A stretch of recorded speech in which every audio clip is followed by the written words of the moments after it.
Hello, my name is Lynn Gillespie, and this week on the High Performance Garden Show Nuggets, we share with you the leaf miner larvae in a Swiss chard leaf. Here's a clip from the show. I did see a few leaf miner, and I did see a few of the leaf miner egg, and by go ahead and harvesting all the leaves, we're slowing down that leaf miner and getting rid of the eggs. We did find a leaf with a leaf miner. See if I can show it to you. Right down here you can actually see the larvae moving inside the leaf.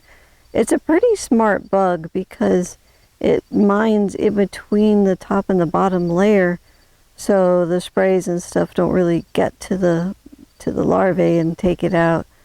Oh yeah, I can see them moving. That's really creepy, but it's kind of cool at the same time.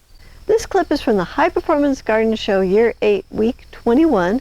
If you'd like to watch the whole show, it's free, it's online, and you can enroll on our website at thelivingfarm.org/high-performance-garden-show.